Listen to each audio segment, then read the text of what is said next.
ginagawa nila ngayon, pinagkakaabalahan nila. Siraan si Cheese Escudero. Grabe. Kasi hindi na nakita nila, hindi nila kayang i-control eh. Yeah. Alam niyo kung bakit gusto nilang i-control si Cheese, gusto nilang matanggal na sa pagiging Senate President. May binabalak na naman. O Yun di ang ba, delikado. in-announce na naman na charter change. O di ba, palpak na yan dati. Opo. O. Tagal na yan.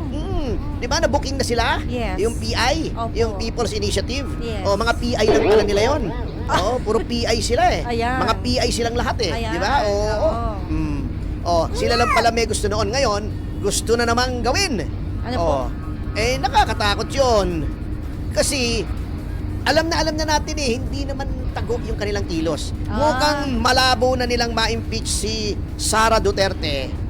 Kasi gusto nilang i-impeach, hindi nila kayang talunin. Ngayon, gusto nilang palitan ang saligang batas. Wow. Gagawin daw nilang parliamentary. Grabe. Para ang maging Prime Minister ay si Speaker. Grabe naman. Actually, kami po sa PDP ay payag kaming mag-charter change. Gusto talaga namin maging federal. Oh. Ang problema, sana, ay constitutional convention. Anong pagkakaiba? Huwag constitutional assembly. Opo. Bakit? Pag constitutional assembly, Congress will constitute itself into a constituent assembly na sila din, yung mga congressmen at senador din, ang magiging miyembro ng constituent assembly na siyang magbabago ng saligang batas. Delikado yun.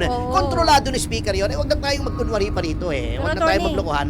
Straight talk, di ba? Yun ang plano niyan. Ngayon, standing in their way is Cheese Escudero. Oo.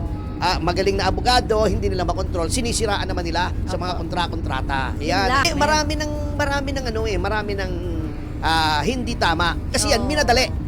Ang konstitusyon kasi hindi binamadali. Okay. Ang nangyari kasi nung 86. Okay. Opo.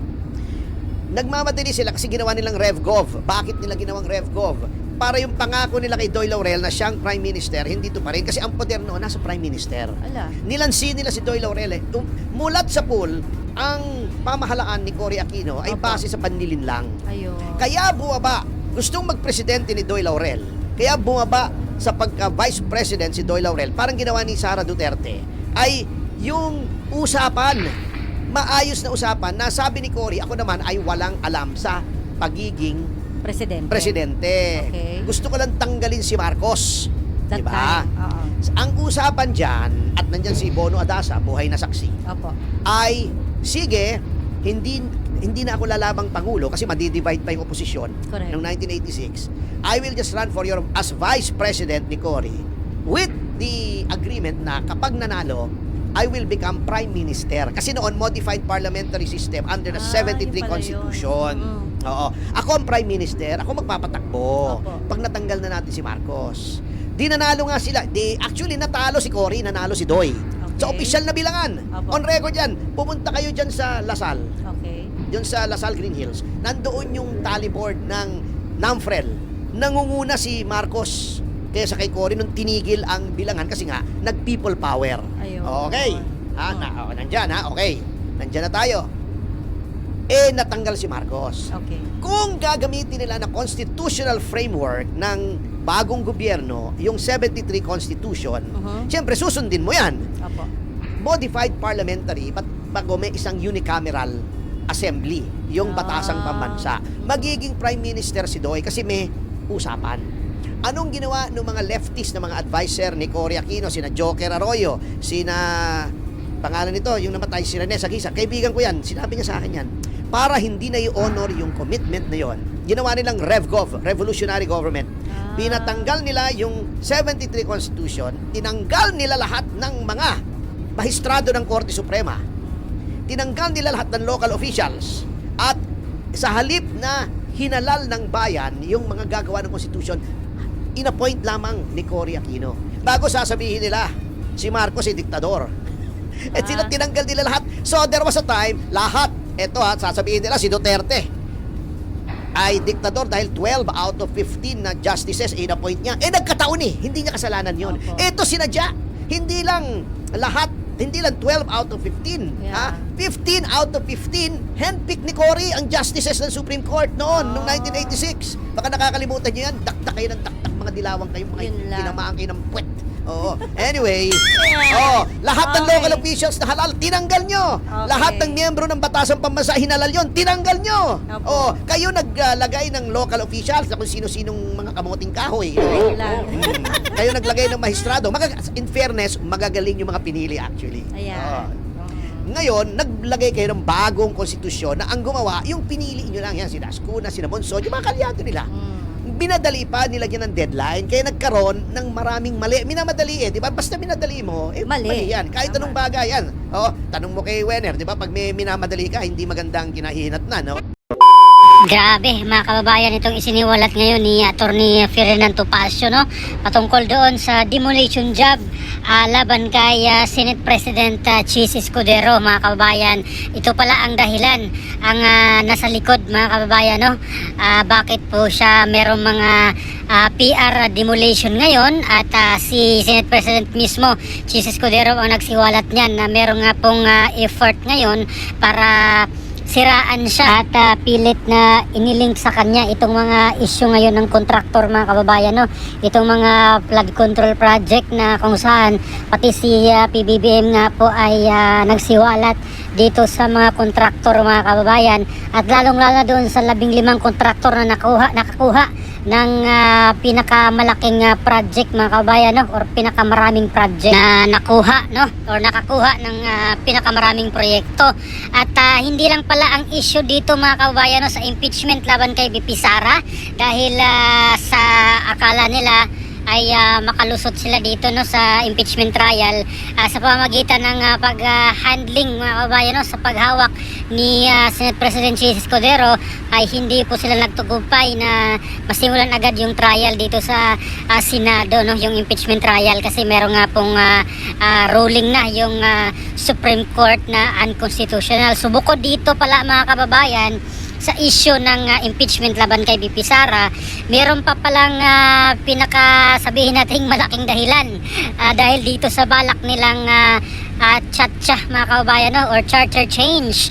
Ayan, so sabi nga ni Atty. Topacio, delikado ito dahil nung nakaraang mga taon ay meron po silang effort na simulan itong pagbago, no, ng konstitusyon sa pamamagitan ng sinasabi nilang PI or People's Initiative. At hindi nga po sila nagtagumpay noon, mga kababayan, dahil si Pangulong Duterte or dating Pangulong Duterte, siya yung pinaka maingay nung time na yon, no, na kontra siya dito sa People's Initiative na sinasabi or sinimula ng Kongreso, mga kababayan. At pati nga po yung mga senador ay naalarma rin dito, mga kababayan, no? At kaya nagkaaway po sila dito, itong Senado at Kongreso noong panahon na iyon. Palitan sila ng mga salita, no? Parang may war words sila doon, mga kababayan, between House of Representatives and Senate, no, or upper and lower house. At ngayon naman muli nilang binuhay itong charter change. At noong isang araw nga, merong privilege speech dito yung isang congressman ng Rizal, si Congressman Pono, no, at balak nga niya pong umpisan itong charter change at palitan nga po yun yung word na forthwith, yun yung kanyang sinasabi, mga kabayan, no, yun yung aking natandaan na sinabi niya na very confusing nga itong mga words doon sa Constitution at magkaiba-iba ang interpretasyon ng mga mambabatas, kaya nais nilang baguhin at klaruhin, no, ang definition or ang interpretation para wala na daw pong confusion sa mga sunod na mga panahon pag may ganitong mga klase, may impeachment at itong forthwith na word ay dapat klaruhin na daw, mga kababayan. So isa lang po yan, mga kababayan, no, sa dahilan na balak nilang palitan itong constitution sa pamamagitan ng CONAS, no, or Constitutional Assembly. At dagdag pa ni Atty. Topacio na hindi po sila tutol, no, na baguhin itong 1987 Constitution dahil mayroon talagang kailangang baguhin, no. Hindi na daw na akma talaga dito sa ating panahon ngayon itong 1987 Constitution.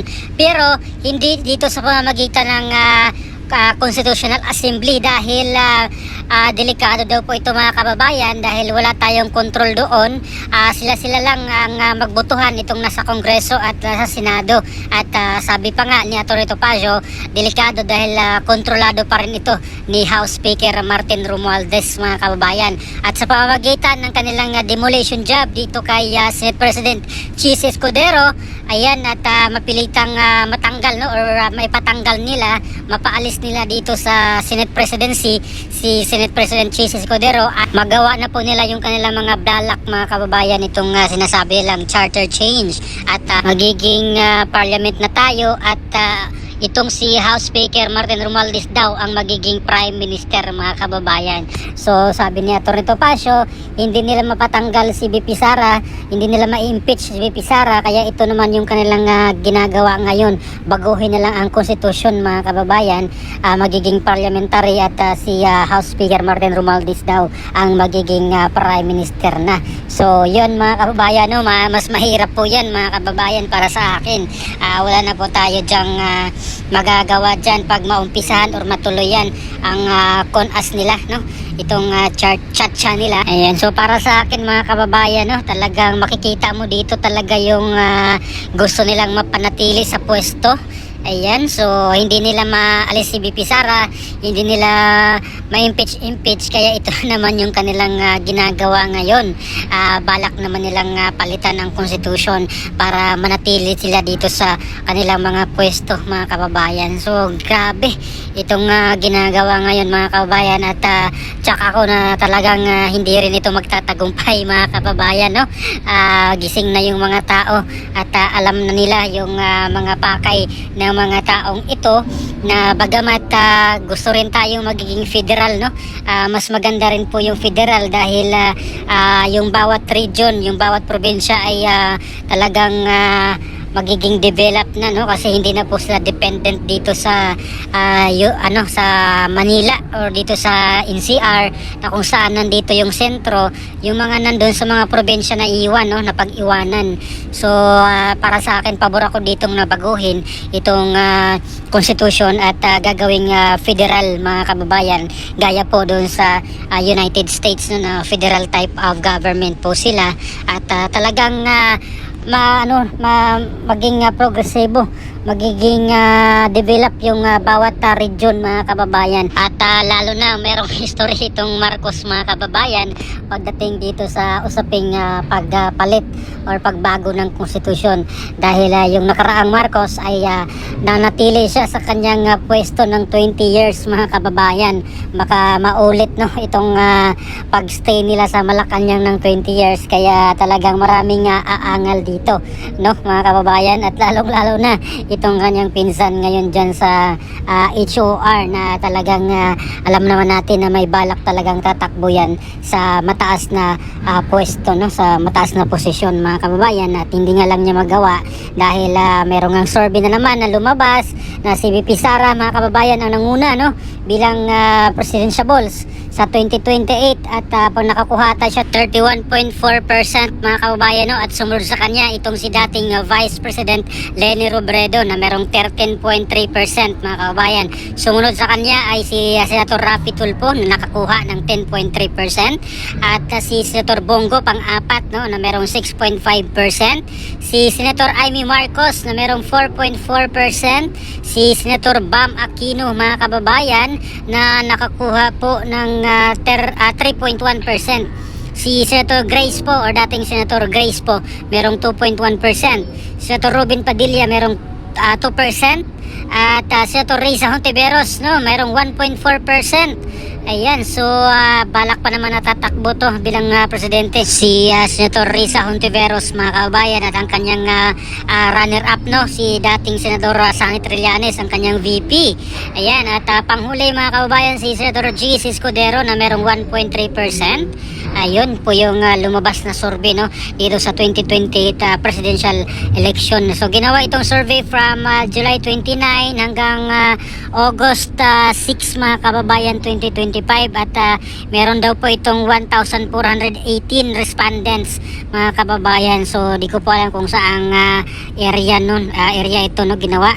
mga kababayan, itong survey na ito, at merong 18% na mga hindi pa sigurado. So ang layo ng agwat, mga kababayan, sa number 1 at number 2, no, si VP Sara Duterte 31.4%, at yung sumunod sa kanya si dating VP Leni Robredo na meron lang 13.3%. So napakalayo ang agwat, mga kababayan. Pero parang wala dito sa listahan, no?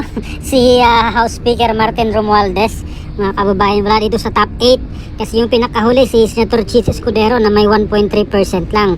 So wala dito sa listahan si House Speaker Martin Romualdez, no, sa survey na ito. So ano pong opinion dito, mga kababayan, sa ngayon binulgar ni Attorney Ferdinand Topacio na ito pala ang dahilan bakit merong demolition job against Senate President Chis Escudero, dahil balak nga daw po nilang palitan itong constitution. Bukod doon sa impeachment laban kay VP Sara sa 2026 ay meron pa palang balak itong charter change na baguhin itong ating constitution at gagawin nilang parliamentary, mga kababayan. So ano pong opinion, please comment down below. Maraming salamat. God bless po sa ating lahat.